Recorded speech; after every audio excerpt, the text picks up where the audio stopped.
No tenemos ninguno propio. Algunos no sé, chinos, vietnamitas, ni siquiera sé quiénes son. La aventura ucraniana de Vladimir Putin ha arrastrado a Rusia no solo a pérdidas militares, sino también a un desastre demográfico. Rusia está experimentando un proceso de invasión que se extiende desde los montes Urales hasta Siberia, desde Moscú hasta San Petersburgo. Ahora, la famosa Plaza Roja de Moscú se ha convertido en una pista de baile para trabajadores indios. Una vez, marchas rusas sonaban bajo la estatua de Lenin. Ahora se pueden escuchar melodías de Bollywood. Las calles rusas están siendo tomadas por indios que caminan con altavoces, gritando y llamando. Todo comenzó con la política de Curry rápido del Kremlin, estableciendo una cuota de 72,000 trabajadores de la India para el año 2025. Mientras los hombres rusos perdían la vida en el frente, se estableció un enorme puente aéreo entre Nueva Delhi y Moscú para llenar las vacantes que dejaron en bancos de trabajo, volantes y sitios de construcción. Las imágenes en el terreno dan vida a este puente aéreo. Las colas que se forman frente a las oficinas de migración y centros de empleo en Moscú recuerdan a las filas de pan durante la era soviética, pero esta vez no son rusos los que esperan en la fila, sino decenas de miles de indios. Este flujo de indios ya ha sido alojado en hostales. El Eneldo, que es la firma de la cocina rusa, ha dado paso al garam masala y al curry que emanan de los hostales. El aspecto más llamativo de este tráfico humano es su arquitectura institucional. Tras la visita de Putin a India, la institución financiera más grande de Rusia, Sberbank, fue más allá de sus actividades bancarias y esencialmente se transformó en una agencia de recursos humanos respaldada por el Estado. La prioridad del banco ya no son las transferencias de rublos, sino financiar y organizar un flujo regular de mano de obra de India a Moscú. Las proyecciones futuras llevan la situación de una crisis a una catástrofe existencial. El primer viceprimer ministro ruso, Denis Manturov, dijo que estamos listos para aceptar un número ilimitado de trabajadores. La incorporación planificada de 40,000 trabajadores indios para 2026 y la alarmante predicción de la Cámara de Comercio de los Urales de que necesitamos 1 millón de trabajadores indios muestran que Rusia está abriendo sus puertas de par en par. La atmósfera sombría en San Petersburgo, tema de las novelas de Dostoyevsky, ahora está adquiriendo una textura cultural completamente diferente. A los trabajadores indios aquí se les ofrece un salario de aproximadamente 100,000 rublos, lo cual se considera alto según los estándares rusos. Este ingreso corresponde a ganancias de más de $1,200. Un trabajador ruso promedio gana un máximo de 60,000 rublos al mes. Para ver cómo esta brecha de ingresos afecta a los trabajadores rusos, solo mira este video. Vea la operación especial para ganar. Bueno, muchos hicieron exactamente eso, por cierto. Y ahora veo que los indios están trabajando toda la semana. Me doy cuenta de que les pagan una miseria y solo los están empujando para ahorrar dinero. En todas partes, desde las ciudades industriales de la región de los Urales hasta los suburbios de Moscú, están bajo la influencia de esta nueva ola demográfica. Cuando viajas en el metro de Moscú, ves más rostros del sur de Asia que eslavos. Sin embargo, esta transformación no se limita a una aceptación silenciosa. Está creando una terrible ola de fricción y violencia en el nivel más básico de la sociedad. Esos famosos rusos patrióticos de la Z en sus teclados han estado entusiasmados con India y Modi en canales de Telegram y Twitter durante meses. Gritaban consignas como Hermandad BRICS y hombro con hombro contra el imperialismo occidental, santificando la alianza forjada con Asia. Además, cuando toca, directamente nuestras relaciones. Y la cuestión es la estabilidad en ciertas esferas de cooperación. Sin embargo, cuando esos hermanos virtuales descendieron a las calles de Moscú y comenzaron a llenar los trabajos y vecindarios rusos, ese amor digital terminó abruptamente, dando paso a peleas callejeras. Si la ola de mano de obra proveniente de India es una fuga demográfica, las relaciones con China son el colapso total de la presa. Putin entregó las llaves de Rusia a Pekín bajo la apariencia de una amistad ilimitada para sobrevivir a las sanciones occidentales. La entrada sin visado de Rusia para los ciudadanos chinos eliminó efectivamente los controles fronterizos.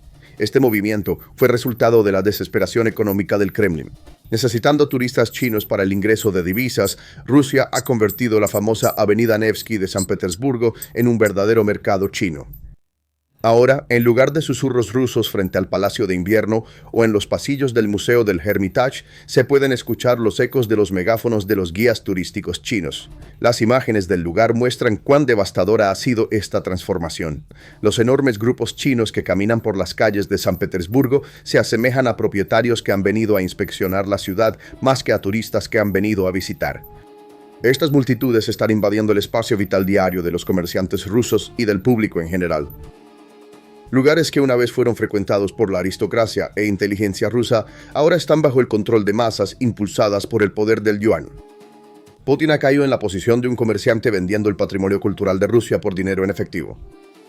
Junto a los turistas chinos, ver a un gran número de trabajadores chinos en Rusia es ahora la nueva normalidad. La visibilidad y concentración de personas chinas ha aumentado dramáticamente en muchas ciudades grandes, como Vladivostok, Khabarovsk y Blagoveshchensk. Sin embargo, el lado más oscuro de esta relación está emergiendo en el lejano oriente, en Vladivostok. En esta ciudad, antes conocida como la gobernante del Este, los ciudadanos rusos ahora son tratados como ciudadanos de segunda clase en su propia tierra. Un video filtrado en las redes sociales que causó indignación muestra a estudiantes chinos golpeando a un ruso.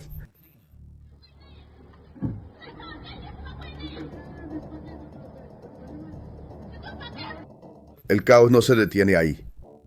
Las publicaciones en redes sociales de ciudadanos rusos locales resumieron el horror de esta devastadora decisión en una ominosa frase. Putin firmó un decreto que concede a los ciudadanos chinos la entrada sin visado a Rusia, pero técnicamente la frontera aún existe. ¿Controlarán sus futuros activos en Siberia?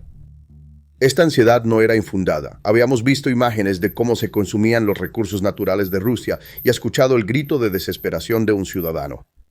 El monstruo de recursos China, liderado por el Partido Comunista, está consumiendo Siberia. Están talando estos abedules, llevándose el bosque rojo, los pinos centenarios. Según informes del Servicio de Inteligencia Exterior de Ucrania, para financiar su máquina de guerra en Ucrania, el régimen de Putin está entregando efectivamente el control de las tierras más ricas del país. Esa vasta geografía que comprende aproximadamente el 40% del área total de Rusia a Pekín. Pero hay una capa aún más distópica en la historia: Corea del Norte. Putin se ha vuelto dependiente no solo del poder económico de China, sino también del trabajo esclavo del régimen más aislado del mundo. La llegada de 50.000 trabajadores norcoreanos a Rusia es una de las mayores operaciones de trata de personas patrocinadas por el Estado en la historia moderna. Estas personas no están trabajando como obreros en sitios de construcción rusos, sino como robots biológicos contratados por el régimen. Jornadas laborales de 18 horas, solo 2 días libres al mes y casi nula seguridad laboral. Mientras Putin declara la guerra a los valores occidentales, ha transformado su propio país en una versión moderna de los campos de trabajo estalinistas.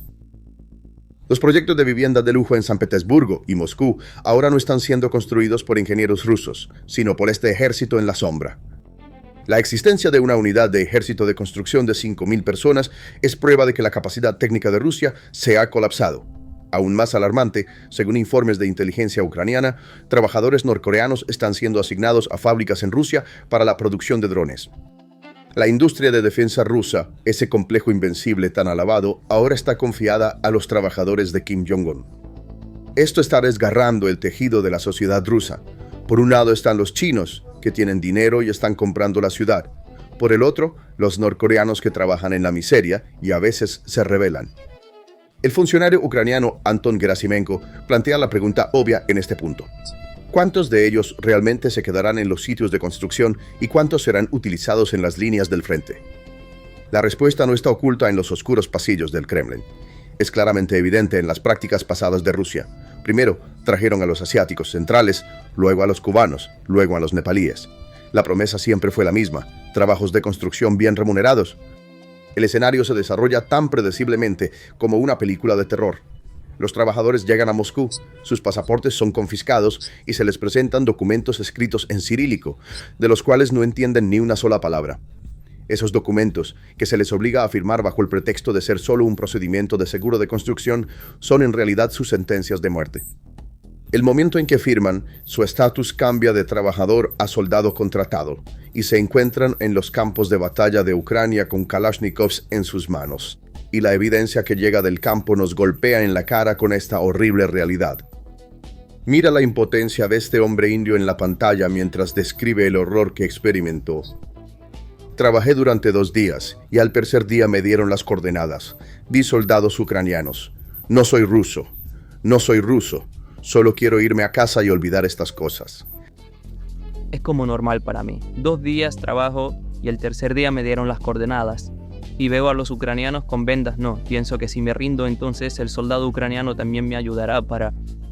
Solo quiero volver a India. No soy ruso. Solo quiero volver a mi hogar. Solo quiero olvidar estas cosas. Estas palabras no pertenecen a un voluntario que lucha por el mundo ruso, sino a un civil que vino con la esperanza de ganar unos cientos de dólares y se convirtió en víctima de un crimen de guerra. Y este modelo no se limita a trabajadores sin educación. El sistema es tan codicioso que devora a cualquiera que atrapa. La historia del iraní Arash Darbandi demuestra cómo el sistema legal en Rusia se ha convertido en una caza humana. Darbandi, un ingeniero petrolero y fotógrafo, fue detenido durante un control policial de rutina en San Petersburgo, donde había llegado con una visa de turista y se le presentó ese terrible dilema: prisión o el frente. El testimonio de Darbandi también expone el sistema de casta racista dentro del ejército ruso.